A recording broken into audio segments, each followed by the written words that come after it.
A paz do Senhor Jesus. Estamos aqui hoje ao vivo, mais uma live abençoada. Estamos, comemorando aí mais de 200 almas alcançadas com a nossa live dos 4 mensageiros. Tentamos fazer essa live na semana passada, mas teve um temporal aqui que acabou com a energia, acabou com tudo, e nós ficamos impedidos de fazer o trabalho. Porém, hoje estamos eu e o pastor Cláudio aqui para estarmos batendo um papo com aqueles que estão dispostos, a ouvir e conversar um pouco da palavra de Deus. Eu acho que a imagem do pastor Cláudio ficou congelada, está congelada para mim aqui.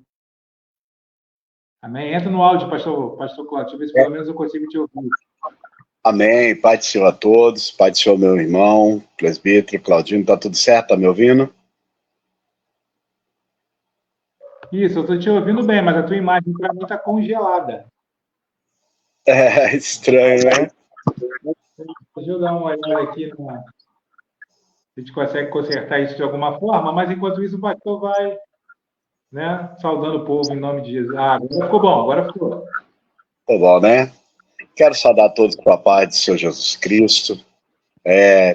A live é assim mesmo, né? De vez em quando acontece esses piquezinhos aí de queda de internet, alguma coisa, mas eu creio que estamos aqui para ser canal de bênção para a vida dos irmãos, né?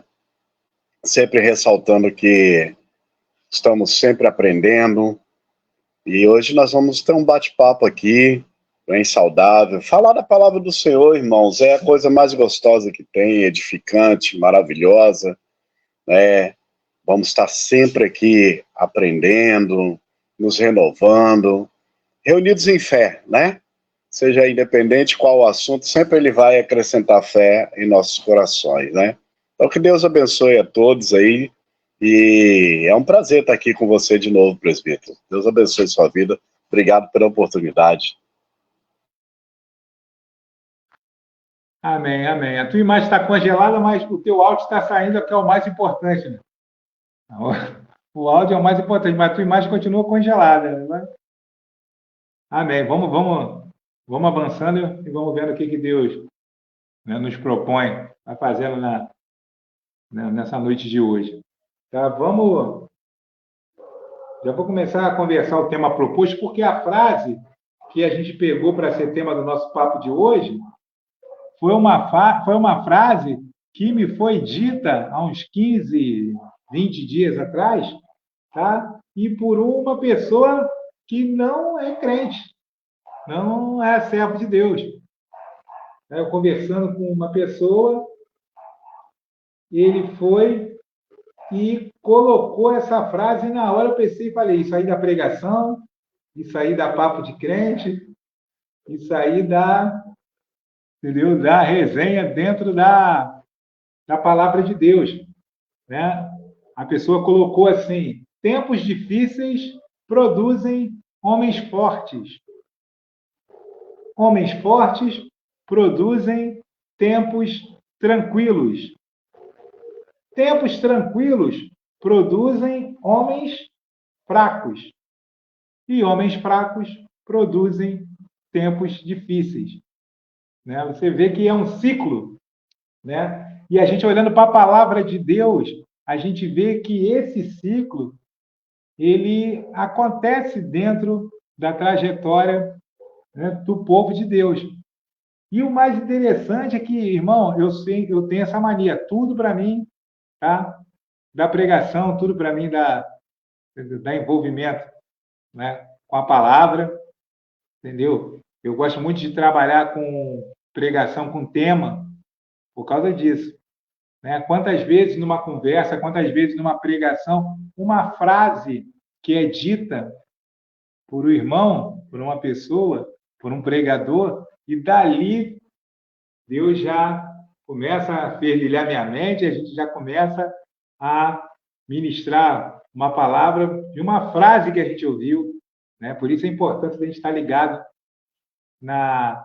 né, na palavra, numa conversa, em qualquer momento. Tem uma ministração muito interessante, e em seguida vou dar baixando ao pastor Cláudio para também estar fazendo alguma consideração, mas é uma ministração interessante que surgiu de uma caixa de lápis de cor, pastor. De uma caixa de lápis de cor. Por quê? Com a caixa de lápis de cor, aí o Espírito Santo de Deus começou a trabalhar no seguinte, né, nas cores. E a gente fazendo uma aplicação na igreja, a gente vê, por exemplo, o conjunto o departamento de varões como um lápis azul. Tem a sua utilidade. Lápis de cor azul. Tem a sua utilidade. Né? Você pinta, tá lá. Conjunto das crianças como um lápis de cor verde. Tá lá. Conjunto de jovens como um lápis de cor amarelo. Todos eles com a sua utilidade. Conjunto das irmãs com um lápis de cor vermelho. Aí você olha, poxa, realmente todos têm a sua utilidade. Tiver o pastor, o lápis de cor preto. Só que tem hora que a gente olha para aquele irmãozinho, e o irmãozinho, pastor, é o lápis de cor branco. Que na folha branca não causa, não tem efeito. Então aquela pessoa se sente o quê? Aquela pessoa se sente inútil. Aquela pessoa se sente, entendeu? Uma pessoa ali sem ter o que fazer, a pessoa não se encontra. Um lápis de cor branco numa folha branca não vai produzir nada. Né?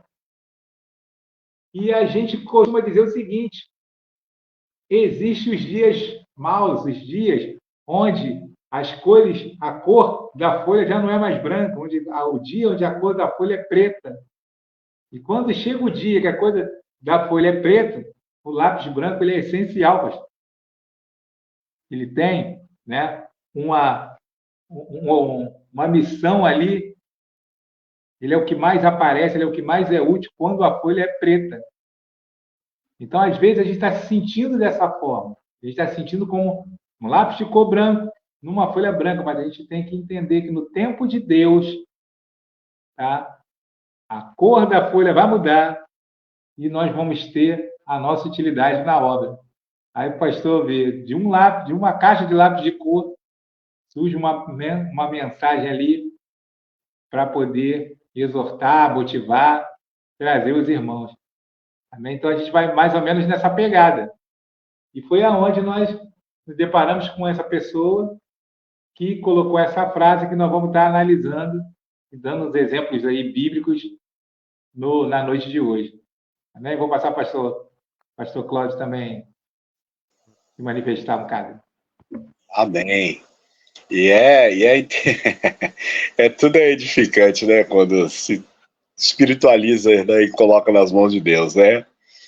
E é maravilhoso que eu sempre me perguntei, para que serve esse lápis branco?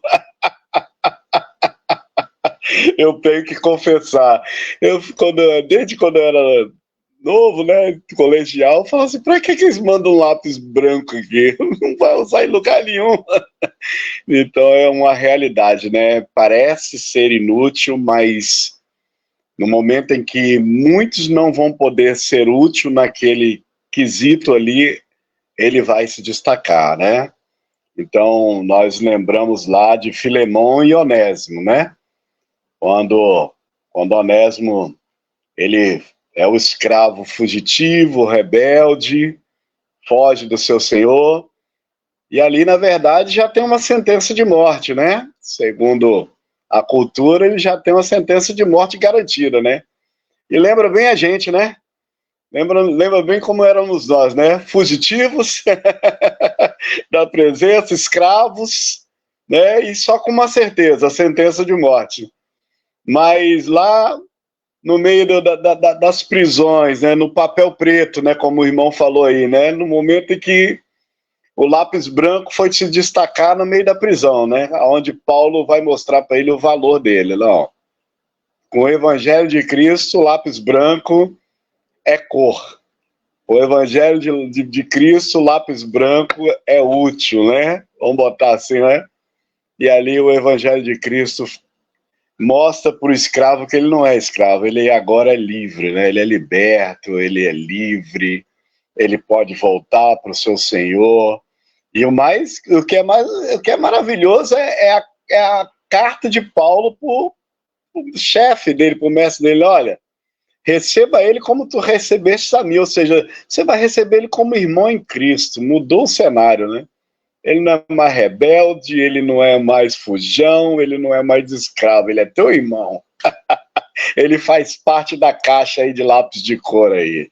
Glória a Deus, né, por essa reflexão preciosa, poderosa, e tudo que é colocado nas mãos do Senhor como ação de graça, por Ele é santificado, e é isso mesmo. A gente pega algumas coisas que são alçadas no nosso coração, algo que é o natural, e Deus transforma no sobrenatural, né?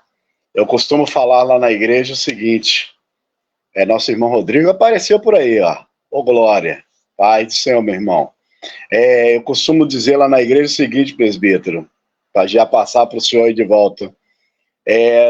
Ir na igreja é o natural, é o que nós temos que fazer. É igual o Isaac: cavar o poço é natural, qualquer um cava, mas fazer brotar água na seca é sobrenatural, aí é com o Pai. Ir na igreja é natural, qualquer um pode ir, até o incrédulo, mas ver milagre e ver Deus operar, aí é o sobrenatural, é Ele que faz, né? Então é isso que nós fazemos. Pega o pão da Santa Ceia, que é o pãozinho da padaria, mas quando bate na mão de Deus, agora não é mais o pão da padaria, né? É o pão sobrenatural da Santa Ceia. E por aí vai embora. Se deixar dar exemplo aqui, nós vamos longe. Mas toca o barco aí que nós vamos nos interagindo aqui. Amém, amém. É dessa forma mesmo. Vamos começar, né? Cumprimentando os irmãos que estão entrando, né? Participando com a gente. Meu grande amigo, pastor Silésio. Amém? Deus abençoe sua vida, pastor.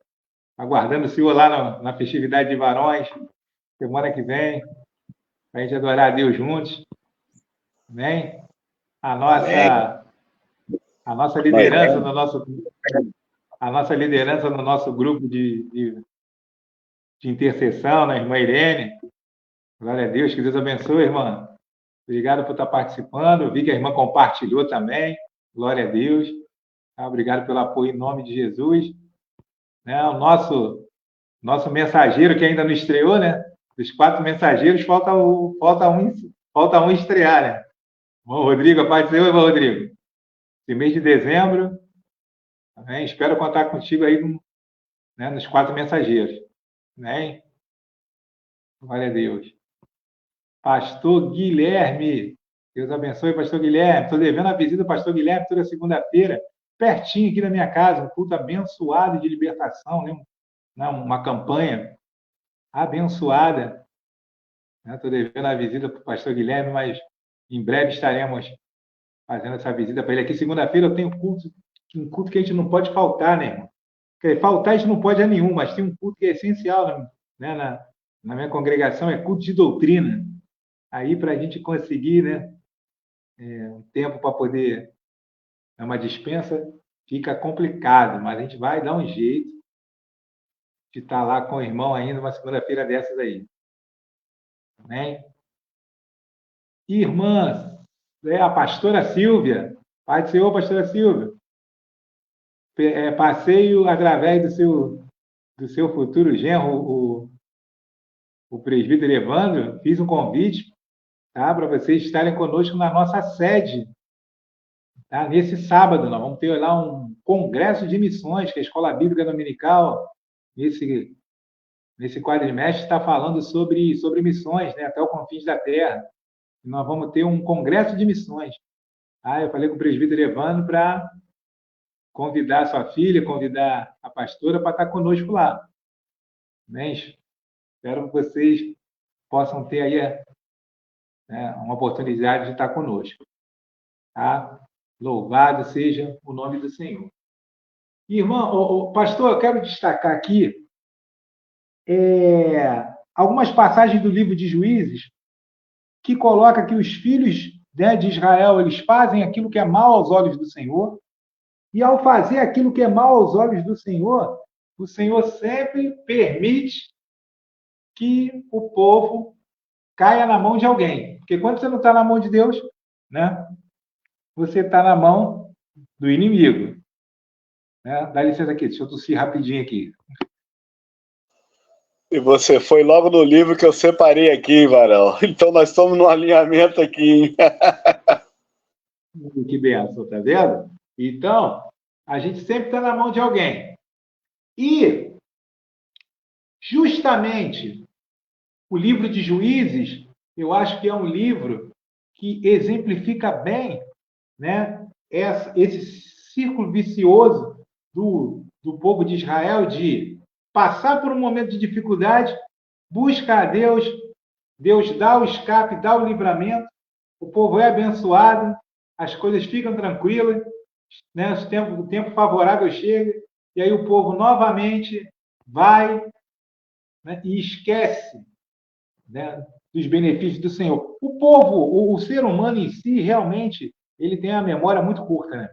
Dificilmente nós encontramos pessoas que valorizam, né, quando foram ajudados, pessoas que o ajudaram, né, pessoas que estenderam a mão, depois de um determinado tempo. No primeiro momento, as pessoas, a maioria, até é agradecido, mas com o passar do tempo, aquilo vai perdendo, né, a importância. O que você acha, pastor? Sim, concordo plenamente. O que acontece, irmãos? Quero também saudar todos que estão aí, que foram cumprimentados pelo presbítero, tá, os pastores, pastora, né, os nossos irmãos. Deus abençoe grandemente a vida de cada um de vocês. Eu costumo dizer o seguinte, os irmãos me permitam falar isso. As provações, as dificuldades, os tempos difíceis, eles não são... eles não vêm para fazermos nós conhecermos a Deus ou Deus nos conhecer. Primeiro, me permita só essa reflexão, porque Deus nos conhece.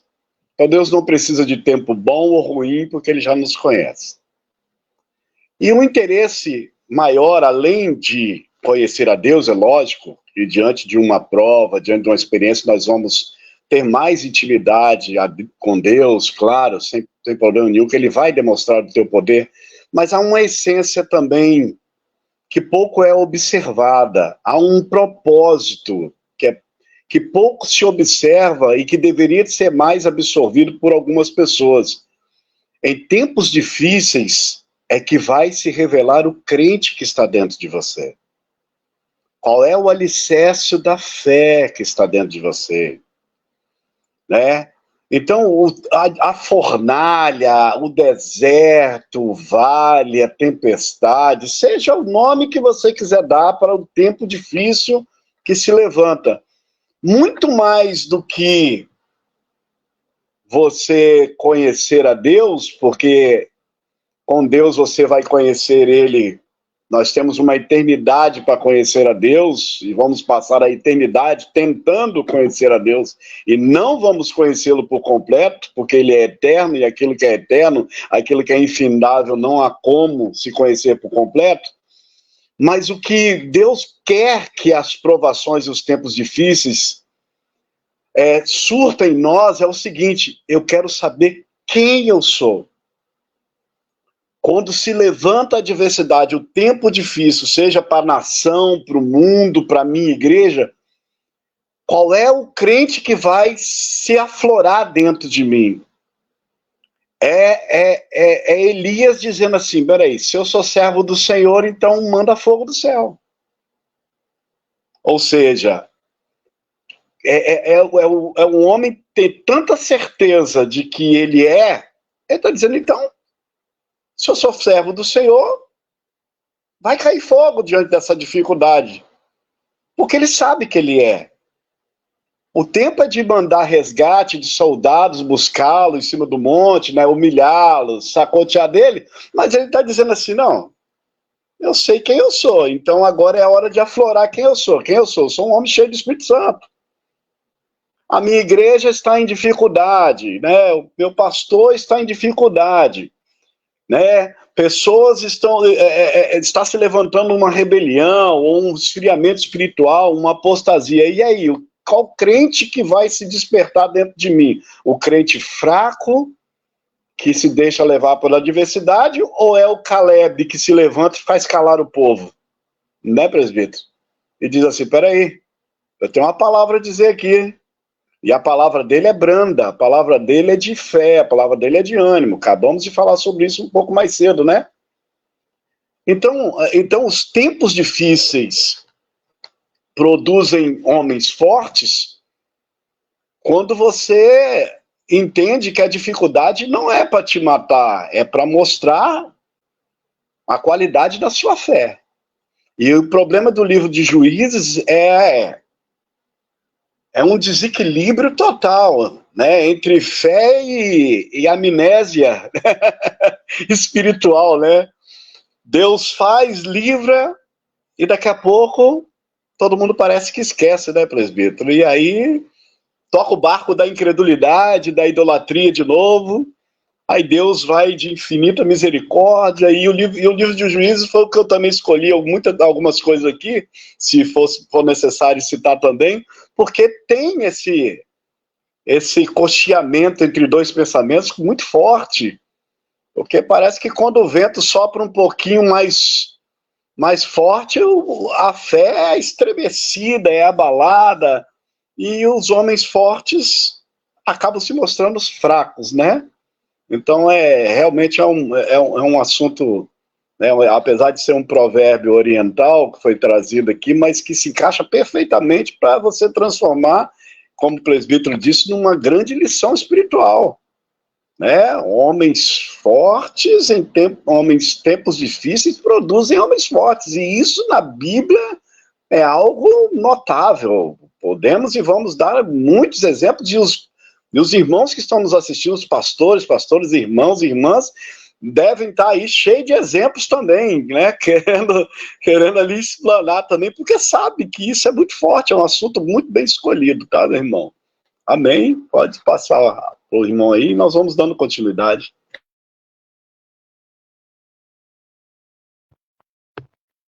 Amém, amém. Né? Exemplo não falta, né, pastor? Gideão, né? Gideão, um exemplo. Sansão, outro exemplo, né? Você vê que Você vê que um pouquinho antes de Sansão nascer, novamente o povo faz, né, aquilo que é mal aos olhos do Senhor, né? E o Senhor né, coloca o povo, né, permite que o povo caia nas mãos dos filisteus, né, por 40 anos. E interessante, sabe o que é? É você não aprender com o erro. Não aprender com o erro né, do passado, não aprender com o erro da geração, entendeu? Passada. Né? Eu tive um discipulado onde eu aprendi com a minha liderança, né, a aprender com os erros, né? E como é bom aprender com os erros dos outros. Isso me foi ensinado. Como é bom aprender com os erros dos outros. Bispa Neuza Bragança. Como é bom aprender com os erros dos outros. Você não precisa errar para aprender. Você observando os erros dos outros, entendeu? Você consegue pegar o ensinamento, né? E a palavra de Deus nos ensina muito dentro desse parâmetro. Nos ensina muito dentro desse contexto de aprendermos com os erros dos outros. Então o povo errava, né? Fazia aquilo que era mal aos olhos do Senhor, o Senhor colocava, né, permitia que o povo fosse escravizado, que o povo caísse na mão do inimigo, o povo ia, se voltava para o Senhor, clamava ao Senhor, né? O Senhor se enchia ali compaixão, né, de amor por aquele povo, levantava um juiz, o juiz ia lá, né, tirava o povo daquele jugo, e aí o povo, as coisas, né, se estabeleciam, daqui a pouco estava o povo novamente trilhando a mesma situação. Eu já vi gente falar que existem pessoas, não todo crente, mas que existem pessoas. Eu não sei nem se eu concordo muito com essa colocação, não.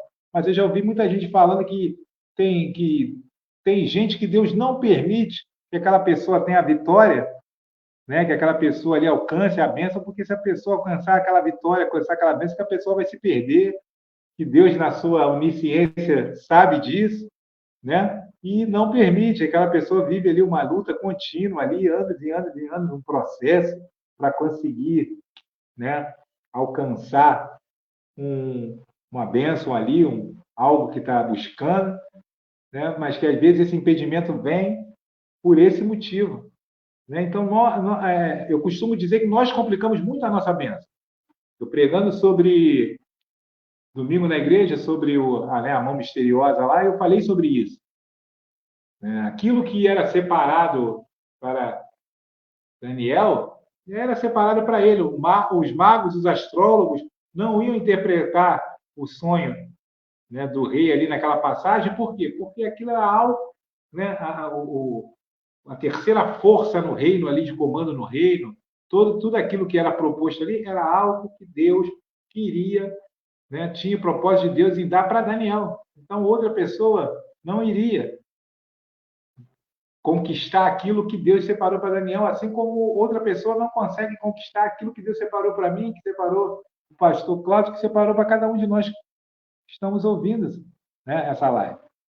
Aquilo que é teu, não adianta. Só que, às vezes, a nossa ansiedade, a nossa a ansiedade, angústia, depressão,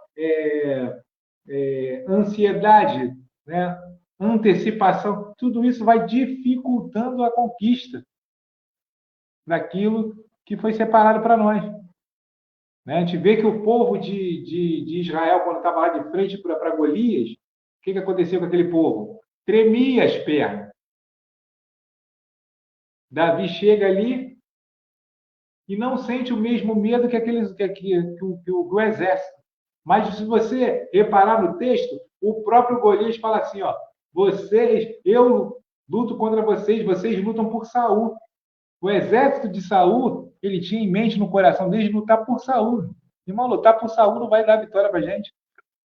Lutar por pastor, lutar pela igreja, pela sua denominação, isso aí não vai te dar vitória, não. Agora, quando você luta, como Davi lutava ali, por causa da afronta que foi feita ao Senhor dos Exércitos, lutava em nome do Senhor dos Exércitos, aí o propósito muda. Então, eu vejo muito que o povo ali, voltando aqui para o povo, ele fazia aquilo que era mal aos olhos do Senhor, por quê? Porque os olhos deles não ficavam fixos no Senhor. Os olhos deles eram fixos na bênção, era fixo no momento de paz. Né? Um outro exemplo muito bom para dentro desse contexto é o do rei Asa. O rei Asa assume o trono no momento conturbado e aí ele tira, né, todos os altares que estavam ali para deuses estranhos, ele repreende a própria mãe, ele faz acontecer, Deus vai dar a paz para ele. Aí Zerá o etíope vem, né, tentar invadir, ele vai lá, né, se volta para os pés do Senhor, Deus entra na frente, batalha na frente, venceu. Beleza, tempo tranquilo. Quando chega no tempo tranquilo, o foco do rei Asa já sai de Deus. Já não é Deus que fica mais no foco. Entendeu? Então, esse momento tranquilo, esse momento de paz, de tranquilidade, ele não pode nos tirar o foco de Deus. Então, nosso foco tem que estar, a gente não precisa estar sofrendo. Eu costumo dizer que Jesus, eu gosto muito de pregar sobre a pesca maravilhosa, pastor Cláudio, que a gente fala assim, ó, Jesus deu vitória, uma maior vitória profissional da vida daqueles homens ali, uma maior conquista da vida deles, e em seguida fala para eles, larga tudo e me segue. Eu acho isso lindo. Porque Jesus, se chegar com uma pessoa desesperada, que não tem nada para largar, vai largar o desespero, a dor, o sofrimento para seguir a Jesus? Você não vai pensar duas vezes. A maioria das pessoas não vai pensar duas vezes. Tem gente que gosta de viver na dor e no sofrimento. Aí é outra história. Mas a maioria não vai pensar duas vezes. Agora, Jesus chega ali e chama aqueles homens no momento de conquista, no momento de vitória, no momento que aqueles homens ali fizeram a melhor pesca da vida deles, são pescadores, então é um momento profissional, né? Maravilhoso da vida daqueles homens ali. E aí Deus fala, larga todo esse sucesso, larga toda, né, essa riqueza, essa conquista, tudo que vocês conseguiram e me segue. Essa que é a proposta interessante que o jovem rico lá não conseguiu, né, não conseguiu entender e se desapegar para poder seguir a Cristo. Fala mais um pouco, pastor. Sim, sim, perfeitamente, né? E lembrando, né, que nós somos chamados para começar perdendo. Sem perder nessa obra, você não ganha. Isso é fato. E alguém maior do que nós perdeu para nós ganharmos. E por aí vai. Se for, né, granjear esse campo aqui, tem muita coisa a ser falada. Primeiro, aquele que não perder a tua vida por mim, aquele que perder a tua vida por mim, achar lá, né? Então tem que perder. Ele perdeu a tua vida por nós. Então por aí vai, né? Se o grão do trigo não bater na terra e não morrer, não germina. Então nós somos chamados para perder para ganhar. E eles tinham que ter alguma coisa para perder. Porque a perca de valores que nós achamos que é valores, nada é valor quando você se compara o que você tem diante do que o céu tem para te entregar, não vale nada, né? O próprio Paulo diz assim, né? Tudo aquilo do meu conhecimento, tudo aquilo que eu sabia, comparando-se ao que o Espírito Santo tem me ensinado, é esterco. Veja, as minhas justificativas agora é trapo velho. Então, não tem como colocar numa balança promessa, céu, com aquilo que nós tínhamos. O que nós tínhamos, eu já até falei, era a morte, a garantia de um juízo.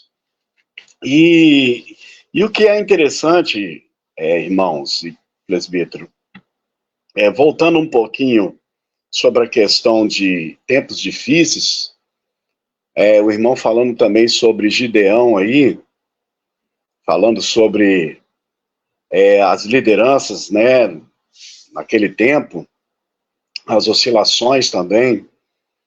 E a gente tem que entender que tempos difíceis, tempos de crise, nós temos que ter cuidado com a maioria.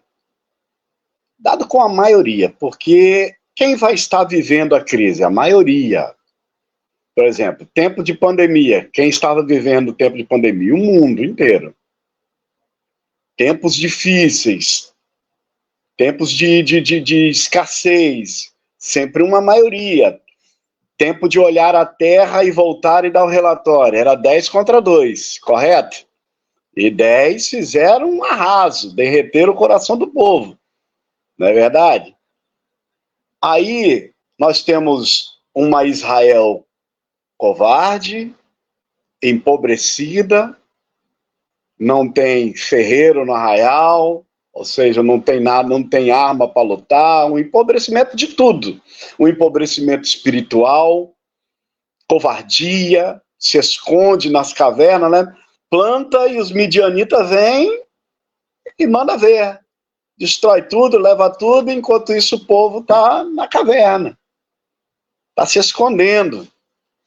Aí se levanta quem? O improvável, que é o Gideão. E o que chama a atenção é saber que tem um anjo ali observando. Ele está debaixo do carvalho olhando.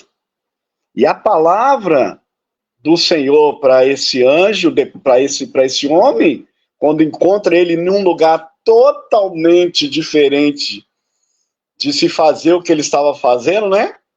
Porque ele está malhando trigo no lagar, não é na eira. Então hoje, se você pega o pastor Gideão, né? fazendo um culto diferente, mas dentro da palavra, dentro da doutrina, mas é porque não é igual o culto de fulano ou de ciclano, mas ele está dentro da palavra, talvez ele ia ser criticado, mas ele está comendo pão com gosto de uva, de vinho. E ele está num lugar que chama a atenção de Deus, enquanto todos, né, estão ali procurando ele lá, ele está num lugar diferente. Esse homem está buscando em tempos difíceis o bem da tua casa, da família. O maior patrimônio que agrada a Deus é quando um homem busca o bem da sua família. Família é igreja, família é casa, família é sua família, são os teus filhos, e isso é uma instituição de Deus. Aí esse homem vai receber uma palavra ali, pela sua diferença de iniciativa. Varão valoroso, vai na tua força.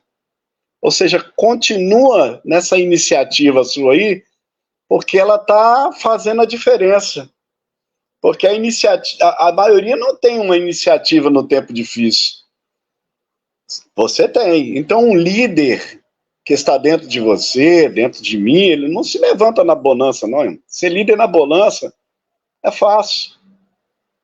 Você pega aí, desculpa usar um exemplo aqui, de futebol, eu não assisto muito, mas acompanho alguma coisa. Inclusive, em questão de torcida, eu e o presbítero não sempre o mesmo time, eu descobri. Mas é aquela torcida assim, né? Para esporte brincadeira, né? Mas você vê, parece que o Botafogo tinha 16 pontos de diferença, né? Aí o líder foi embora, que era um português, e colocaram um rapaz, o Lúcio Flávio, que era de dentro já, foi ex-jogador, dizendo assim, irmão, já tá mais de meio caminho andado, agora é só administrar, tá tudo certo. E aí o que acontece? Aconteceu a queda, né? Perdeu-se toda aquela vantagem, porque na verdade não se levantou um líder na dificuldade, se levantou um líder na bonança, e ele só entrou no carro e ficou na janela. Então, ser um líder do grupo de louvor, quando você tem bons cantores ou adoradores dentro da igreja, é bom, não vai te dar muito trabalho. Bons músicos, tocam bem, né? Tem as suas escalas, outros têm as suas vozes, né? Tudo equilibrada, vai te dar facilidade, mas não vai fazer despertar em ti o mesmo líder que é aquele que construiu esse grupo, que pegou lá aqueles que estavam desacreditados e fez o que tocava um reco-reco lá no violão, lá, bem, mas era cheio do Espírito Santo, fez dele um bom músico, fez dele um bom instrumentista.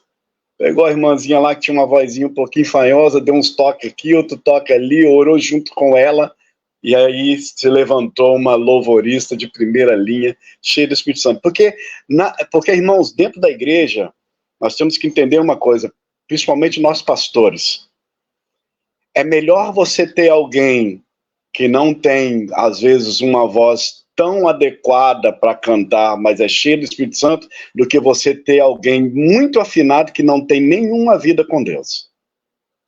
Nenhuma vida com Deus. Aí ela vai te tornar um tempo difícil para você. Ela vai fazer com que os tempos fiquem difíceis para o seu grupo, para a sua igreja, para a liturgia do seu culto. Porque o negócio começa a pesar e você não sabe de onde está vindo esse peso. Não é verdade, presbítero? Você não entende, né? E hoje, por que hoje está esse problema dentro das igrejas? Esse problema dentro da igreja está acontecendo o seguinte: da forma com que você gera um obreiro, você tem que sustentá-lo. E esse tem sido um grande problema para muitos líderes, e um problema até por evangelho, porque as igrejas têm enfrentado dificuldades, pastores têm enfrentado dificuldades, o rebanho tem sido muito atingido, porque você gera um obreiro debaixo de promessa de prosperidade, e ele só vai entender que a vida é prosperidade, é só vitória. Você gera alguém debaixo de Deus se manifesta quando só há dons espirituais, então ele é um obreiro, ou ele é um crente, ou um irmão que não vai valorizar muito a palavra. Então, quando vir tempos difíceis, você vai ter mais dificuldade ainda, porque ele não tem base e estrutura. Ele não foi gerado da forma correta. Ele não foi gerado dentro da palavra. Então, tem pessoas que são geradas dentro de um caminho que, quando encontram outra adversidade, não sabem lidar com aquilo ali. Aí você tem tempos difíceis e homens mais difíceis ainda, que vão complicar ainda mais os tempos difíceis, não vão se levantar.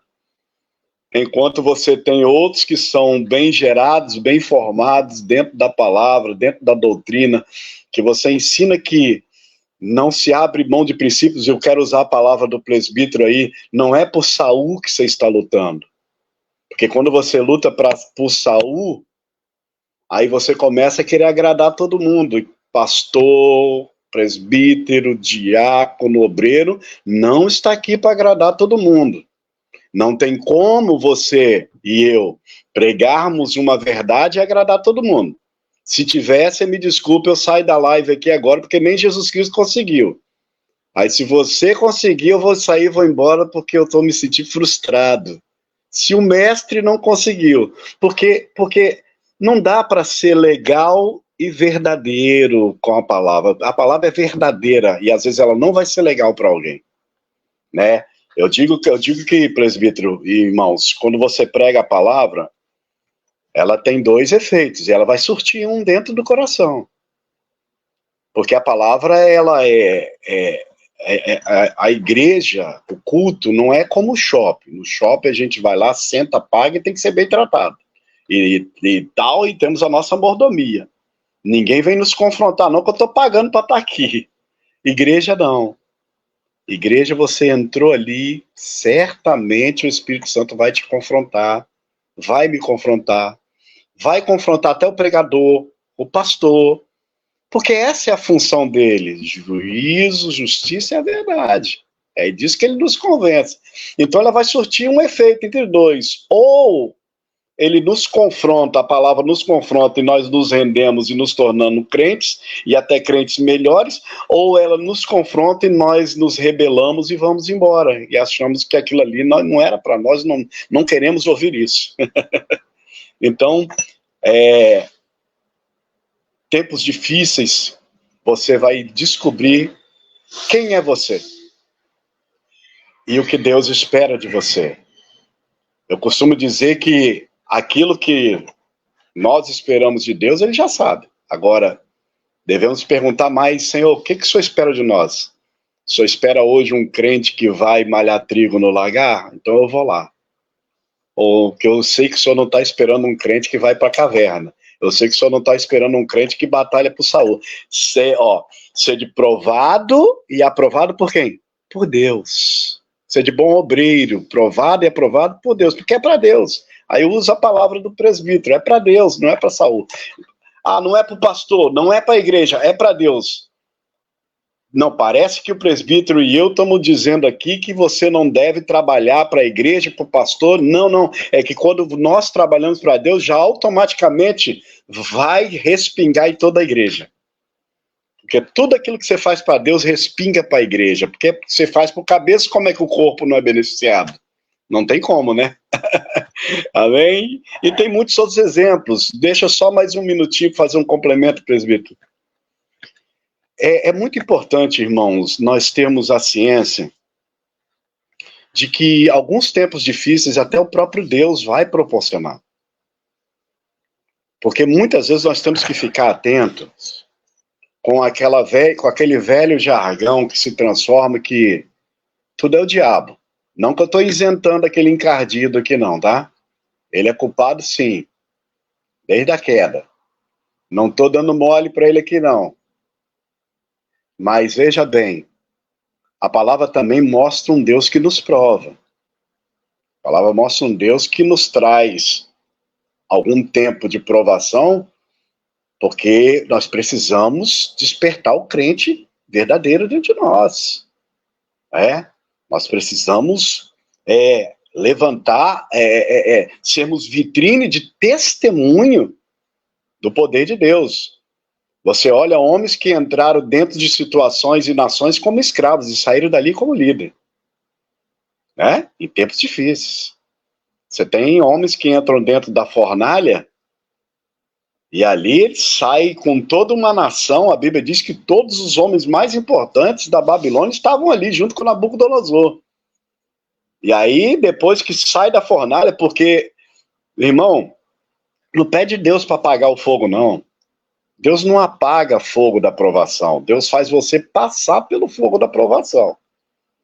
Tem crente, pelo amor de Deus, Deus, me tira dessa prova. Não, faz isso não, irmão. Fala, Senhor, me faz passar. Passa comigo por essa prova. Porque esse fogo que está ali é para te apurar. Você é ouro. Você é vaso de honra. Não é de pau, não é de madeira. Vaso de madeira é vaso de desonra. Você é de honra. Então o ouro tem que ser purificado. Aí quando sai do outro lado, tem um testemunho. Olha, eu tenho uma declaração aqui, quem está falando é igual o presbítero falou. Quem disse a frase aí não foi um crente que trouxe para ele a frase. Aí a frase que vai sair de lá é de Nabucodonosor, de um ímpio, dizendo assim, ei, eu tenho uma coisa para dizer para vocês, ó, só tem um Deus, hein? É esse aí, hein? Porque na hora que o fogo esquentou, na hora do tempo difícil para eles, saiu 3 líderes ali, ó. Eu tenho 3 governantes aqui no meu reino agora. Eu tenho José no cárcere agora, que vai ser governador. Eu tenho Daniel, que sai da cova e é governador. Então, tempos difíceis vai fazer muito crente melhor. Não pede para apagar fogo, não, sabe por quê? Porque ele fez uma promessa. Qual é a promessa, irmão? Se passares pelo fogo, contigo eu passarei. Então, ele cumpre. Amém? Prossegue aí, Brasil. Amém. Oi, aí, amém. E aí vamos falar de Davi, né? Vamos falar de Davi no sentido de que Davi, o pastor falou, o momento difícil te apresenta, né? E Davi, quando se apresenta a Saul, ele se apresenta pelos momentos difíceis. Teu servo matou o urso, matou o leão, né? Então, os tempos difíceis é o cartão de visita de Davi para se apresentar, né? E aí, nesse momento também difícil, num momento difícil, ele também se apresenta a Golias, ao gigante filisteu ali, né? O incircunciso filisteu. Em nenhum momento Davi chama de gigante, né? Aí passa por aquele momento. Mas tem uma parte na Bíblia que é muito, né, como vou dizer assim, nos ensina muito, é muito, né, instrutiva. Quando Davi pega um momento, tá, difícil, que era para forjá-lo ainda com mais ainda do que ele já era forjado, tá? E Davi pega esse momento difícil e transforma num momento de tranquilidade, mesmo o momento não sendo de tranquilidade, que é quando era para ele estar na guerra com seu povo e ele, né, fica no palácio. Quando ele fica no palácio, ele traz para si um momento, né, vamos até colocar aí de falsa tranquilidade, porque o povo estava na guerra. Mas traz um momento de falsa tranquilidade. E aquele momento de tranquilidade aparente ali, naquela mesma hora, faz de Davi um homem o quê? Fraco. É onde Davi cai, é onde Davi mata seu soldado, né? Se envolve com a esposa de seu soldado, né? Então, aquele momento tornou Davi um homem fraco. Então, cai dentro do que o pastor falou ali. Aí tem crente que fica buscando momentos, quer buscar facilidade. Né? Crente quer buscar facilidade. Meu pai na fé, pastor Ednei, costumava orar, sabe como? Senhor, manda para cá gente atribulada, gente com carrapicho, gente problemática. Ele orava para Deus mandar gente problemática. Então, vai na contramão de muitos que oram. Senhor, não manda ninguém atribulado para cá, não. Né? Crente atribulado só manda para a igreja do pastor Cláudio. Para mim aqui, só manda só. Manda só gente boa, manda só gente tranquila. Aí não, né, irmão? Aí fica difícil.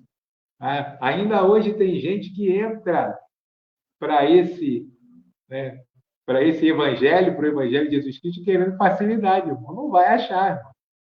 Eu costumo dizer, tem muita gente hoje afastada dos caminhos do Senhor. Por quê? Porque buscam no Senhor aquilo que o Senhor não vai dar, tá? Buscam em Jesus, de Jesus, aquilo que Jesus nunca ofereceu, entendeu? Jesus pregou uma coisa e a pessoa está esperando outra. A igreja, ela se apresenta, né, como uma coisa e a pessoa vai lá membrar buscando algo diferente daquilo, né, que a igreja se apresentou para ele. Tá? O momento difícil, né, forma pessoas fortes. Sadraque, Mesaque e Abednego foi o exemplo do pastor Daniel. Eu gosto muito desse exemplo. Também a menina na casa de Naamã, né? Escrava na casa de Naamã, tá? Arrancada, né, da sua terra natal, levada como escrava, mas ela se manteve forte, no sentido de que eu sou servo de Deus e vou ser usado naquilo que Deus quer que eu seja usado, naquilo que é propósito de Deus, independente se a minha vida é um mar de rosas, se a minha vida é uma vida complicada, se eu sou senhor, se eu sou escravo, se eu sou livre, se eu tenho dinheiro, se eu não tenho dinheiro, eu vou fazer o quê? Vou viver fazendo o quê? A vontade de Deus. Né? Agora, já vi relatos de pessoas assim, pede Deus para abençoar, Deus começa a abençoar, né? Tá na igreja, pede Deus para abençoar, Deus começa a abençoar, aí o cara vai, compra um sítiozinho, aí já não vai mais para a igreja no domingo, porque vai tomar conta do sítio. Aí pede a Deus uma empresa, né? Abrir as portas, né, no trabalho, na vida profissional, aí daqui a pouco já não tem mais compromisso com o Senhor, que é muito mais do que só ir à igreja, né? Compromisso com o Senhor, aí não tem mais compromisso com o Senhor, não ora mais, não busca mais, não prega mais, não ora, não faz mais nada, por que não? Porque agora tem que tomar conta do patrimônio. Né? Então, o que acontece? Deus traz a tranquilidade, né? E a pessoa se enfraquece dentro dessa tranquilidade. E um outro exemplo também que eu queria não deixar passar em branco, né, é Sansão. Né? Sansão é de uma é algo a se lamentar, né? Aquele nazireu de Deus ali, aquele que o, o espírito de Deus se apossava de Sansão ali e Sansão tirava o povo do jugo, né, dos filisteus, e Sansão se deixa levar pela aparente tranquilidade que ele tinha para resolver as suas batalhas. Mas ele só saía vitorioso porque era Deus que fazia de Sansão vitorioso. Não era ele. Não é a força não vinha dele. A força vinha de Deus. Eu acho muito curioso quando na passagem do leão, que o leão podendo avançar no pai de Sansão, o leão avança em Sansão. Né? Eu acho isso muito interessante, pastor.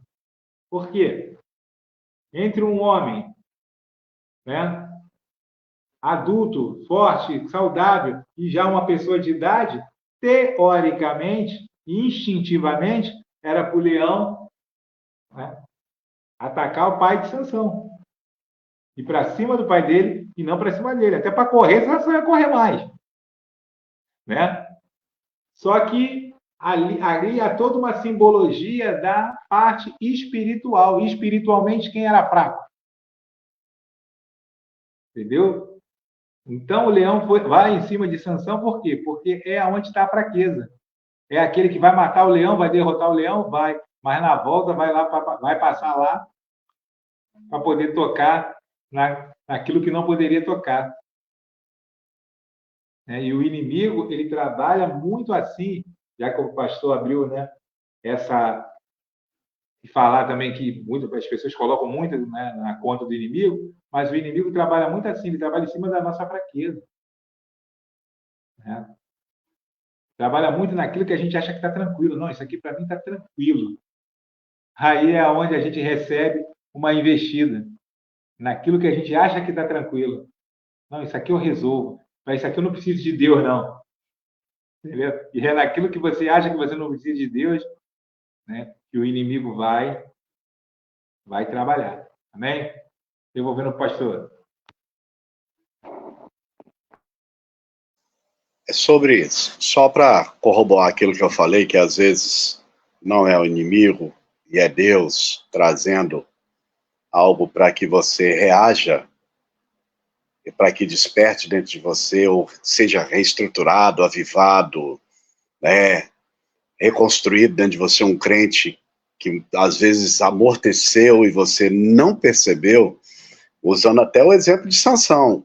Uma coisa que é triste é você ler quando a Bíblia diz assim, o espírito de Sansão não estava mais no Senhor e foi retirado, ele nem percebeu. Nem percebeu. Né? Então, é triste ver um crente que acha que está num campo de batalha, que está cheio do poder de Deus e o Espírito Santo está nele. Não está nele. A Bíblia diz que os dons e os chamados são irrevogáveis. Às vezes só está ali os dons, mas o Espírito não. Até isso é uma outra coisa que a gente pode trabalhar, uma aula aqui sobre a diferença de unção do Espírito Santo e o Espírito Santo. E muitas vezes, presbítero, as pessoas batem isso no liquidificador e acham que é tudo a mesma coisa. E não é, não. Não é mesmo.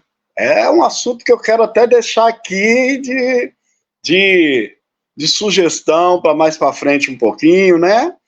Sobre unção do Espírito Santo e a figura do Espírito Santo. Porque ali Sansão estava com o Espírito do Senhor e a unção. Só que o Espírito é retirado, e aí que ele nem percebe. E muitos vão passar por isso de não ter o Espírito Santo, mas pela unção do Espírito Santo, e aí vou deixar uma interrogaçãozinha aqui na cabeça da turma aqui, porque estudem sobre isso, mas eu vou dar uma dicasinha aqui. Muitos naquele dia vão achar que estavam cheios do Espírito Santo e não, só tinham a unção que ficou. Pastor, onde é que está isso? Em teu nome, preguei, curei enfermos e expulsei demônio. Como é que você faz isso? Cura enfermo e expulsa demônio. Pelo nome de Jesus e pela unção. Correto? Ou não é isso? A Bíblia diz que sim. Só que o que Jesus diz para eles? Não vos conheço. E lá no original é koinonia. O que é koinonia? Não tenho intimidade convosco. Não é nos conheço. Jesus conhece todo mundo. Ele é onipresente, onisciente, onipotente. O que ele está dizendo ali, vocês fizeram tudo isso aí, mas não tem intimidade comigo. E para ter intimidade com ele tem que ter o quê? O Espírito dele. Chegou um tempo que o Espírito se retirou daquela turma ali e eles continuaram. Você já deve ter ouvido a história aí de 200, 300 pregadores em prostituição, mas quando prega, 5, 6 almas aceitam Jesus, gente é curada. Se eu estiver mentindo aqui, os irmãos podem escrever aí, nunca vi, eu já vi muito você também. Né, presbítero? Muitos. Pastor, como é que é esse negócio aí? É mais ou menos essa história aí. Só que você vai entender uma coisa. Ele pensa que ele está cheio do Espírito Santo, não é? E muita gente pensa que ele é cheio do Espírito Santo. E aí é outra história, né? Que ser cheio do Espírito Santo não é ser cheio de dom. Ser cheio do Espírito Santo é ser cheio do fruto que o Espírito proporciona, né? Mas vamos lá. Tá vendo? A gente... Deus vai mandando soltar umas coisas aqui, a gente vai soltando aí. Mas vamos no assunto aqui. Presta atenção. Às vezes é Deus proporcionando tempos difíceis. O que acontece depois lá em Marcos 6, presbítero? Olha que coisa linda. Marcos 6, nós vamos ter a primeira multiplicação dos pães. Está ali em Marcos 6, né? no seu capítulo 6, versículo 30. Aí começa a primeira multiplicação dos pães. O que Jesus está fazendo ali? Jesus está mostrando para eles, mais uma vez, que ele é Deus.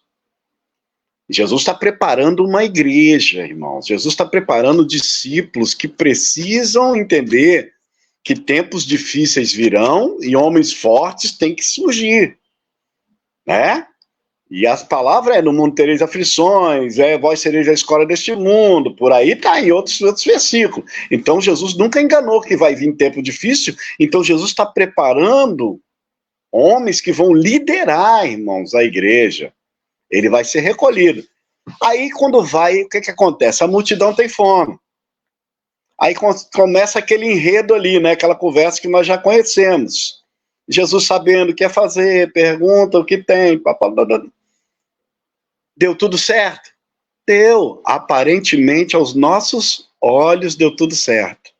Só que a Bíblia diz assim, que o homem, Deus não vê como o homem vê, Deus conhece coração. Olha que coisa tremenda. A Bíblia diz o quê? Que Jesus os obriga a entrar no barco e vai para o monte orar. E eles querem que Jesus vá com eles. Jesus obriga eles a entrar no barco e diz, atravessa que eu vou para o monte orar. Lá de cima, Jesus está vendo o vento e o mar, dando em cima deles. Ele anda por cima das águas, entra no barco, não repreende nada, como da outra tempestade, né? Por que ele não vai repreender agora, como ele repreendeu o vento e o mar na outra tempestade? Porque essa aqui é ele que está proporcionando, então ele não pode se repreender a si mesmo. Pastor, aonde você me prova isso? Que foi ele que proporcionou. Olha aí, Marcos capítulo 6, versículos 51 e 52. Diz assim, e subiu para o barco, para estar com eles, e o vento se aquietou, e entre si ficaram muitos assombrados e maravilhados. Agora segura aqui. Pois não tinham compreendido o milagre dos pães, antes o seu coração estavam endurecidos. Em outras traduções diz assim, presbítero, tudo isto aconteceu, pois eles não tinham entendido a multiplicação dos pães e os seus corações estavam endurecidos.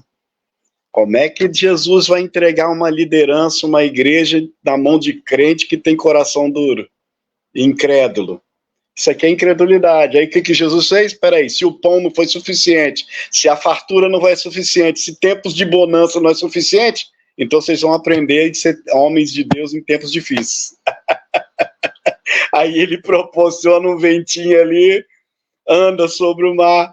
Então é assim, irmãos. É o que o presbítero falou. Não é lá quando tá tudo bacaninha que você é o crente, não, irmão. Você é o crente quando o negócio está pegando fogo, quando a tua liderança precisa de você, enquanto todo mundo está correndo de limpar uma igreja, você é o primeiro que está lá para abrir. Enquanto todo mundo acha uma luta limpar a igreja, você pega o paninho e vai lá limpar e oferta a Deus. Todo mundo acha difícil ir para o ensaio do círculo de oração, você vai lá. Uma tarde da benção, e você está lá. É tempos difíceis, irmão, para o pastor, para a direção da igreja, ter alguém que lidere, alguém que abandona o barco aos 45 do segundo tempo, né, como diz o outro, aí e agora? Aí já pensou? Todo mundo olhar e falar assim, não, aí eu fui pego de surpresa, pastor, eu tinha que ter me preparado melhor. Você tinha o quê, irmão? Que se preparar? Uai, não, irmão, isso não existe na obra de Deus. Você me perdoa, né? Vou operar esse espaço aqui para dizer, aqui é só o pastor Cláudio falando, não é o dono da verdade, mas eu tenho algumas coisas contra esse negócio de eu tinha que me preparar para essa demanda aqui, por isso eu não posso te ajudar, pastor, por isso eu não posso assumir o ciclo de oração, por isso eu não posso... Eu canto a vida inteira no ciclo de oração, não sabe como é que é liderar ele, não? Você vê a líder fazendo, faz igual, faz melhor. Tá 10 anos cantando com os jovens, vai dizer que você não sabe liderar um dia uma reunião de jovens, um ensaio. Aí, o problema é que não dá para aceitar esse negócio de eu tenho que me preparar para pegar essa demanda, porque você está numa obra que Jesus vai voltar a qualquer hora, então não dá para se preparar, você tem que estar pronto. Essa obra é para quem já está pronto para encarar. Aí quando você pega, Deus, nessa adversidade que você pegou, quando o outro deixou, Deus te prepara no caminhar. Porque você pega a demanda que o outro largou, na mão dele era vinho, e ele não entendeu que era vinho. Aí quando ele larga, volta a ser água. Aí quando você olha a água, era tão gostoso quando era ele, não era eu. Eu só ficava aqui de stand-by, era vinho. Aí bateu na sua mão, é água, mas começa a movimentar para você ver se não vira vinho. Vira, irmão, parado não vira, parado não transforma. Então, às vezes Deus tem que dar um sopro aí, para que o homem e a mulher de Deus, Jerusalém, para voltar a ser Jerusalém, tem que tacar fogo nas portas, derrubar a muralha. Aí o copeiro vira engenheiro. Então é assim, né? Deus faz do copeiro engenheiro, não vai fazer de você o que é preciso na mão dele. Então, nunca se esqueça de uma coisa. Agora você vai pegar aqui tempos em que são tranquilos e que está gerando homens fracos. Aí, o que acontece? Você pega lá, em Juízes, você tem uma mulher que está ministrando, nada contra, cara, tem pastora aqui, minha esposa é pastora também, tá? Para não ficar nenhum tipo de engano, tá, presbítero? Nada contra, tá tudo certo, tem mulheres liderantes aí, para não falar assim que o pastor agora vai falar sobre contra a liderança de mulheres, minha esposa é pastora, tá, irmãos? Amém? Fica bem claro aqui. Mas você pega ali um grupo de juízes e some essa galera, como o presbítero falou. O vento soprou, se acovardou e sumiu todo mundo. Aí tá Débora. Aí, aí tem um tempo de ministração ali. Tá sereno. Em certa parte, sim. Aí, o que tá acontecendo? Você tem Baraque, perdão. Você tem Baraque. Baraque é o quê? Fraco. Porque Débora fala para ele assim, sobe aí no carro, vamos embora pra guerra, rapaz. Não, rapaz, vai lá pra guerra, não. Rapaz, acho que eu só vou se for comigo, ó. Aí, tá bom, ele falou, aí, ó como é que é a declaração dela. Então, vamos fazer o seguinte, você vai. Só que você não tem honra nesse negócio, não. A honra é pra outra mulher, nem pra ela era. Nem pra ela era honra. Já é pra Jael. A honra já é pra Jael. Então é para mão de outra mulher. Então, Deus, ele sempre vai fazer isso. Sempre vai levantar uma válvula de escape. Porque se um fracassar, se esmurecer, Deus sempre vai levantar um crente valente para se posicionar. E eu acho que nós estamos vivendo um tempo em que essa geração precisa se posicionar para ser esse crente. Me desculpa, tá? Eu quero até pegar um gancho aqui da palavra do presbítero, foi importantíssima, sobre receber bênção. E depois que a bênção está na mão, virá um fracasso. Conheço pessoas há muitos anos atrás, há 10, 15 anos atrás, que orou para ter carro. Quando você passava domingo de manhã, todo mundo indo para a igreja e o cara lavando o carro, o cara é diácono. Me ajuda, né, irmãos? Você ora para ter um carro. Você é um obreiro da casa de Deus. Aí no domingo todo mundo indo para a peleja. Aí quando passa lá, os irmãos estão olhando, o varão está lavando o carro. Me ajuda, irmão. Tem bênçãos que se tornam maldição na mão de muita gente. Aí sabe o que diz depois, presbítero? É o diabo. Isso não era de Deus, não. Não era para me ter mesmo, não. Ou ele não era para mim, ou ela não era para mim. Esse casamento era isso, ou é aquilo, esse trabalho. E outra coisa, tá? Ah, Deus não deu, como o presbítero falou, e ele é contra e eu também sou. Deus não deu porque já sabia que ia cair ou que ia fazer aquilo. Não, Deus não age assim, não. Deus usou onisciência. Se Deus usasse onisciência em tudo, nenhum de nós estaríamos aqui agora. Nenhum de nós estaríamos aqui agora, porque Deus, se ele usar a sua onisciência e não usar o seu amor soberano, Esse projeto aqui chamado Evangelho já tinha sido falido há muito tempo. Que olha, desde quando ele está tomando a punhalada nas costas de nós. Adão e Eva, então vamos lá, usa a onisciência, Adão e Eva vai pecar. Não sabe não? Sabe. Mas então por que faz Adão e Eva? Porque ama, irmãos. Porque ama, porque a intenção de Deus não é se você vai negar ele lá na frente. Ele quer que você entenda uma coisa, ele está fazendo aqui para te mostrar que ele é pai e a escolha é sua. Ou você acha que Saul era fantoche da mão de Deus? Saul era só a preparação para o reinado de Davi. Não era não, irmãos. Não era não. Saul foi uma escolha soberana de Deus, a Bíblia diz. Um rei foi o povo que escolheu. Nós queremos ter um rei como as outras nações têm. Um rei. Agora, Saul, quem escolhe é Deus. Porque quando ele sobe lá atrás das jumentas do pai dele, o que Deus diz para Samuel? Vai subir um homem aqui que eu escolhi e será governante sobre o meu povo. Recebe ele e declara as minhas palavras para ele. Então preste atenção numa coisa, a escolha do rei é do povo, mas de Saul é de Deus. Aí, pastor, mas Saul perdeu o seu reinado, Deus era até ali o limite que Deus tinha com Saul, não era não. Porque no dia que ele desobedece, né, presbítero, o que Samuel diz para ele assim? Hoje o Senhor teria confirmado o teu reino, mas tu desobedeceste. Ué, e aí? Então, peraí. Deus não dá a fulano porque fulano vai negar ele lá na frente. Eu sou pastor.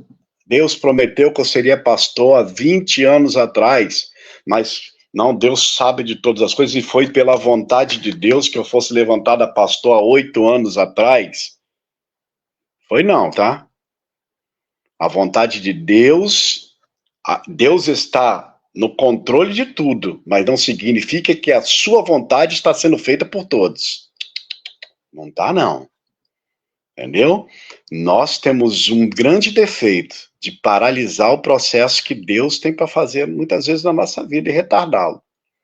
E muitas vezes é fazendo o que o presbítero falou, pegando bênçãos que Deus nos proporciona e transformando ela em tragédia. Fazendo com que ela tome o lugar de Deus dentro do nosso coração. Quer ver uma coisa? Vamos aprender a lidar com bênção? Pega lá aquela mulher, aquela viúva que vai lá diante do profeta e diz assim, tu sabes que meu marido era homem de Deus. Aí o que acontece ali, resumindo aqui, vamos encurtar, ele diz assim, pega teus filhos aí, minha filha. Entra pra dentro da tua casa, fecha a porta, pega um monte de vaso aí e vai derramando lá o azeite que tem lá, que não vai acabar, não. O credor tá na porta, querendo levar filho, bagunçar o coreto. Quando acaba os vasos, ela diz assim, acabou o azeite. Sabe o que muita gente faz ali? Ali é uma grande bênção de Deus ou não é que tá ali? Sabe o que muita gente faz ali? Vai lá e começa a fazer o que quer com aquilo ali e esquece do profeta. E do profeta que eu estou falando não é quem entrega ou não, estou falando do Espírito Santo. O maior profeta do último tempo é o Espírito Santo. Esquece dele. Aí, a bênção, para terminar aqui, eu já vou passar para você, presbítero, começa a escorrer pelas mãos. Acaba, vai embora. Ó, já era. Essa mulher não. Acaba de colocar o azeite, tá tudo certo, ela vai aonde? Ela vai lá no profeta e diz assim, o azeite parou, e agora, o que eu faço? Aí ele disse assim, vai, vende, paga a tua dívida e vive do resto. Sabe o que ela tá falando para ele ali? A bênção é grande, se cumpriu, tá na minha casa. E o Senhor que me deu, agora me ajuda a administrar. Me ajuda a administrar. É entregar Moisés na mão de Deus e receber um legislador. É entregar Samuel e receber um grande sacerdote, profeta e juiz. Entrega na mão de Deus e deixa administrar. É isso que tem que acontecer. E muita gente não quer. Amém? Segue aí. Amém, amém. É isso aí. Né? Não. Vamos mandar um abraço para a Bispa Neuza. Né? A Bispa Neuza aniversariou ontem. Parabéns, né? Mais uma vez. Né? Sexta-feira vou estar aí, tá, Bispo? Fazendo a visita, te dando um abraço em nome de Jesus. E tá vendo, né? Bispa Neuza aqui parabeniza o pastor Cláudio aqui, né? Pela palavra abençoada. E, Bispa Neuza foi minha liderança por um bom tempo. Contigo que eu aprendi a andar com as pessoas assim. Quando eu conheci o pastor Cláudio, eu falei assim, eu vou me aproximar desse homem aí que é benção. Deus abençoe, Bispo. Deus abençoe. A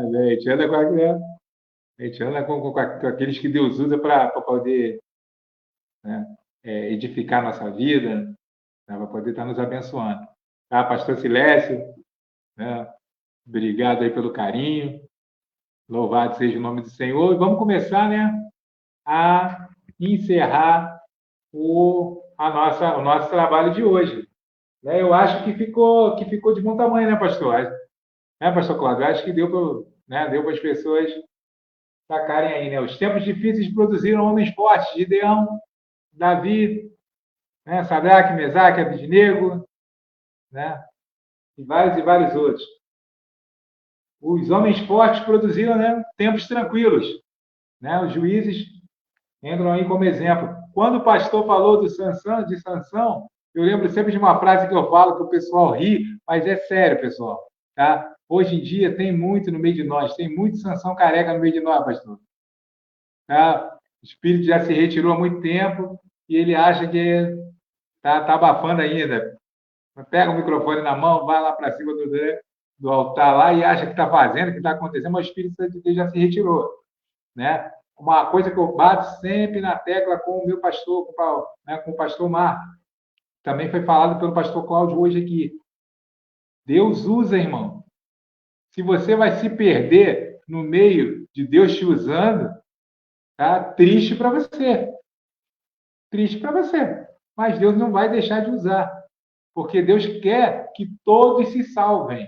Se você não quer se salvar, né, aquele que não quer se salvar, Deus não obriga. Mas Deus quer que todos se salvem. Então, né, se eu pregar para 300 aí, 300 se libertar, 300 for curado, for salvo, for transformado, mas eu me perder no meio desse processo, triste para mim. Mas Deus não vai deixar 300 se perder, né? Porque, não, o irmão não tem, né, compromisso com Deus, aí Deus lá do céu vai falar assim, lá do alto vai falar assim, então eu não vou deixar que a minha palavra saia da boca dele, não, porque ele não tem compromisso comigo. Não é assim que funciona. Deus vai permitir que a palavra seja pregada, ministrada, tá, através da tua vida. Agora, se você não quiser ser salvo, né, isso aí eu sou um pouco egoísta. Eu quero que todos sejam salvos, mas eu quero saber do meu primeiro. Então, a gente é um pouco, né? Eu acho que a gente tem que ter um pouquinho desse egoísmo aí de, né? Não adianta pegar o mundo todo e se perder no processo, tá? Falamos sobre os tempos tranquilos produzirem, né, homens fracos, né? E os homens fracos produzirem, né, fazerem com que os tempos se tornem difíceis, tá? O que eu vejo hoje também, pastor, muito com a igreja, né, brasileira se colocando, tá? Aí é uma opinião pessoal, tá? Se colocando como perseguida, Brasil, estou falando a nível Brasil, tá? Se colocando como perseguida, se colocando como, sabe, querendo se comparar com aquele que está lá no Oriente, naquele que está lá no local onde realmente a igreja é perseguida, onde o crente é massacrado, e querer colocar no mesmo patamar. Eu costumo dizer, o pessoal aqui hoje, para ir para a igreja, só não vai no culto, o pessoal fica lavando o carro, como foi falado pelo pastor aqui, estou lavando o carro na hora que eu tenho que estar, né, na obra. Estou, né, dando desculpa que não estou preparado, estou dando só os exemplos que foram dados aqui. Tá? Já passou por mim, tá? Que eu presenciei, pastor, não posso pregar não, porque acabou a luz da igreja. Acabou a luz, eu não posso pregar. Eu prego aí. Né? Onde o pregador só pode pregar se tiver luz. Aí no tempo de Jesus não tinha luz elétrica, como é que Jesus fazia para pregar? Então, ia ficar complicado, né? Quer dizer, então, são várias coisas que a gente... Hoje um irmão falou comigo que ele foi ele participando de um culto, a preletora, né, dentro da sua ministração, colocou que ela não tem nenhum celulite do corpo, que ela não tem nenhuma estria. Eu não estou com a Bíblia de papel aqui, não, mas aqui é a palavra. Eu estou procurando aqui onde que fala de ter estria, de ter... Onde que está isso? E quer colocar como se fosse uma igreja, né, produzida por tempos difíceis, né? Infelizmente, irmãos, os tempos que nós vivemos hoje, infelizmente, são tempos que proporcionam no Brasil hoje a sermos pregadores fracos, crentes fracos. Quem é líder? Quem trabalha com líder? Né? Quem é líder? Pastor, aqui nós temos, pastor Cláudio, nós temos a bispa Neuza, que participou com a gente hoje, pastor Silésio, pastora Silvia, tá? Pastor Guilherme. Quem é, né, liderança, tá? Sabe que está difícil, irmão. A geração é fraca, tá? A geração é fraca. As pessoas são atribuladas, tá? Você acha um ou outro ali com discernimento que vai ali, né? Enquanto aparece um para somar, aparece 10, 15 para trabalho, tá? Mas por quê? Porque nós vivemos uma realidade de tempos, né, fáceis que proporcionaram uma geração fraca. E agora nós estamos começando a viver o quê? Tempos difíceis que nós aguardamos no Senhor que gerem homens fortes. Porque nós estamos precisando. Nós, no contexto geral. A Igreja do Senhor Jesus está precisando. Tá? Hoje, conversamos sobre isso outro dia, né, pastor Paulo? Você não pode ir a qualquer lugar. Você não pode ir, não é porque é a igreja que tu está entrando. Vai! Não é assim, não. Então, você não pode ir em qualquer lugar. Né? Eu costumo dizer, não posso falar mais não posso entregar um panfleto e falar, vai na igreja mais próxima da sua casa, não, que eu posso estar botando a pessoa na roubada. Entendeu? Então, eu entrego um panfleto na mão e falo assim, examina as escrituras e vai na igreja que esteja mais próxima da palavra, da tua Bíblia, do que está escrito. Porque senão você está mais próximo da tua casa e, de repente, o negócio não está muito bom. Então, o que que a gente espera hoje em dia? Que os É de lá mesmo que ela está correndo, né? Hã? É de lá de perto da casa dela mesmo que ela está correndo, né? Às vezes não é crente por causa disso, às vezes já não é servo de Deus por causa disso, porque não está vendo um bom exemplo lá perto onde ela está tendo que ir em outro lugar. Amém? Irmãos, é que a gente fala, brasileiro não lê. Brasileiro é um povo que não gosta muito de ler. Brasileiro no geral. Quando a gente fala brasileiro, contexto geral. Temos ótimos escritores, temos ótimos palestrantes, mas num contexto geral, o povo brasileiro não é um povo que não gosta de ler. Tá? E qual é a Bíblia que as pessoas vão ler? Vamos nós. É a nossa conduta. É o nosso falar? É. Mas principalmente o nosso viver. Por quê? Porque Deus me usa. Deus usa o pastor Cláudio, Deus usa a pastora Silvia, a bispa Neuza, o pastor Silésio, o pastor Guilherme, usa. Mas se a gente não viver conforme aquilo que a gente prega, e aí a gente volta lá no início, que foi pregado hoje pelo pastor Cláudio, lá no nosso grupo de intercessão, e invadiu aqui também, né? Se você não vive o que você prega, você não tem fé naquilo que você está pregando. Concorda comigo, pastor? Se eu não vivo, eu não tenho fé. Agora, se eu tenho fé naquele evangelho ali que eu estou pregando, eu vou viver ele. E com facilidade. Escutei isso do nosso pastor regional essa semana. Evangelho não é um cárcere privado, não, irmão. Eu vivo com liberdade em Cristo Jesus. O pastor Cláudio tem certeza que também. Tá? E aí, voltando lá a Filemão, Onésimo também. O que Paulo colocou para Onésimo é que agora você não é mais escravo.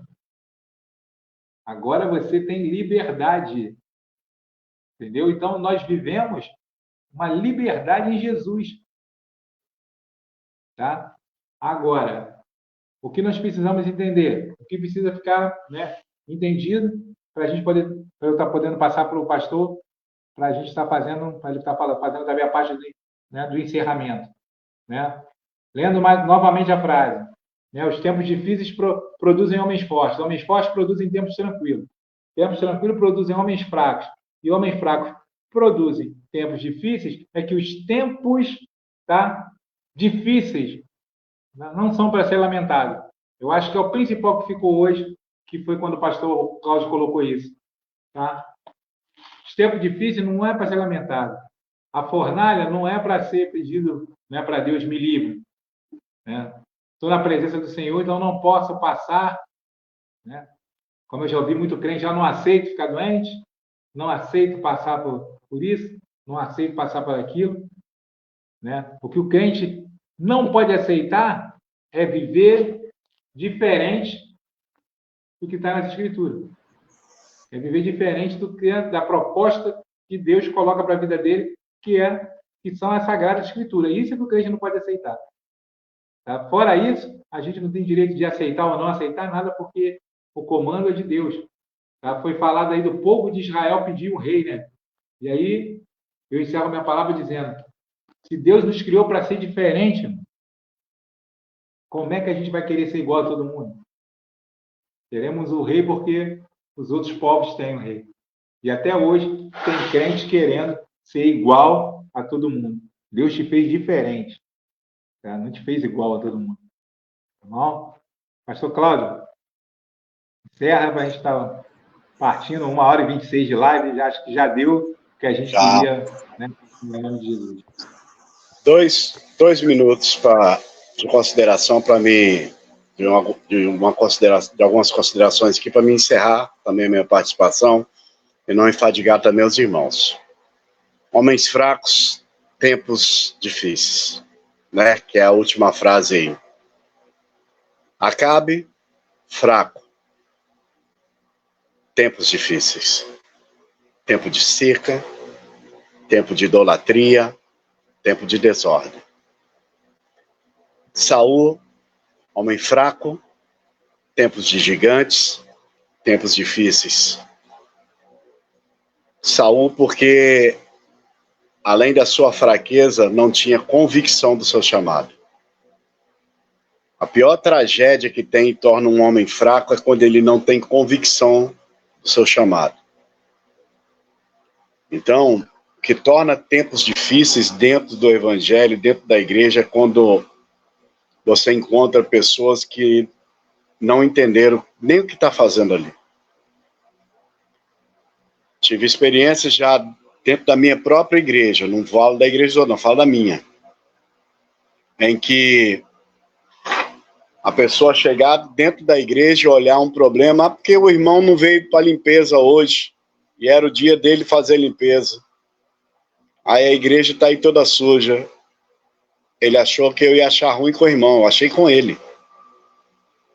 Sabe por quê? Porque eu aprendi uma coisa, tudo, e eu sou até hoje assim, não para vanglória minha, nada não, tudo é honra do Senhor. Tudo que se tem para fazer dentro de uma igreja que alguém não fez, é porque Deus deixou aquela bênção para mim. Na hora, irmão. Eu tomo posse na hora. Eu falo, o quê? Ninguém fez isso aqui não? Glória a Deus, então, perdeu, eu faço. Ganhei a bênção. Deus não te mostra um problema para você ser crítico ou juiz ou para dificultar o problema. Deus te mostra um problema dentro da igreja, dentro da sua casa, dentro do seu trabalho, para você ser solução. Nós somos chamados para ser o quê, irmão? Sal da terra, luz do mundo. Uai, eu e você somos sal. Aí encontra uma vida insossa. Você vai fazer o quê? Deixá-la sem sal ou vai encher mais de sal e salgar tudo? Não, você vai dar gosto. Você vai solucionar o problema de ela estar insossa. Você encontra trevas, se você é luz, clareia o negócio, seja a solução. Nós somos apaziguadores e não provedores de contenda. E às vezes parece que tem crente que não aguenta ver um problema que ele fala, é tudo que eu queria, não quero nem mais saber do culto. Eu só quero fermentar esse negócio. Por quê? Porque é fraco. E crente fraco torna cultos difíceis, torna igrejas difíceis. Você foi chamado para ser solução. Eu também. Solução aonde há problema. Nós somos chamados para ser solucionadores e apaziguadores aonde tem tempestade.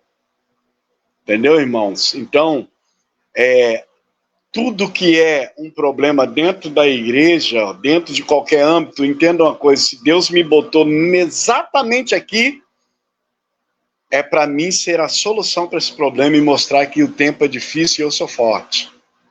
Porque alguém foi fraco. Se o problema está ali, presbítero, é porque alguém foi fraco e deixou o problema. Agora seja forte e resolva. Tenha certeza do chamado, que o homem e a mulher que tem certeza do seu chamado, torna-se tempos de paz. Ele traz a paz. Ele não agrava o problema. Né? Então, eu quero parabenizar o presbítero por mais esse evento, por mais essa live, por mais esse questionamento, esse debate que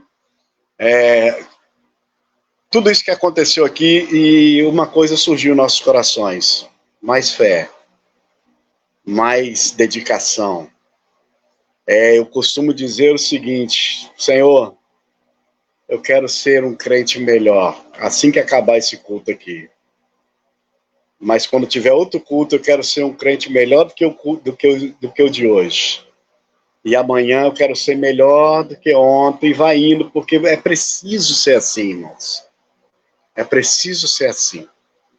Deixa Deus mostrar o valor que você tem.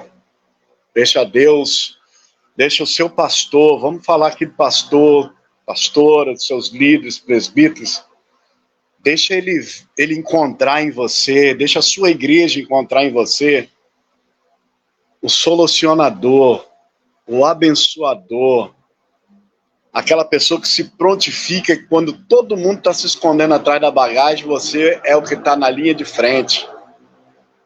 Entendeu? Então, isso é nobre, irmãos, isso é nobre. Deus conta com isso. Dá um passo para frente, não dá para trás, não. Deus abençoe a todos, quero agradecer a minha participação. Tem muita coisa a ser falada, mas nós temos que ter prudência também no tempo. E espero que a gente tenha aprendido um pouquinho mais também aqui um com o outro. Os irmãos tenham sido abençoados por nós. E que Deus abençoe a todos. Obrigado. Amém, amém. Sem mais, irmãos, em dezembro nós estamos de volta aí, os 4 mensageiros. Vamos estar preparando algo legal para o comecinho de dezembro. Tá? Que Deus nos abençoe em nome de Jesus. Que essa palavra fique no seu coração. Tá? Graças e paz a todos. E até uma próxima oportunidade. Um encerramento. Amém.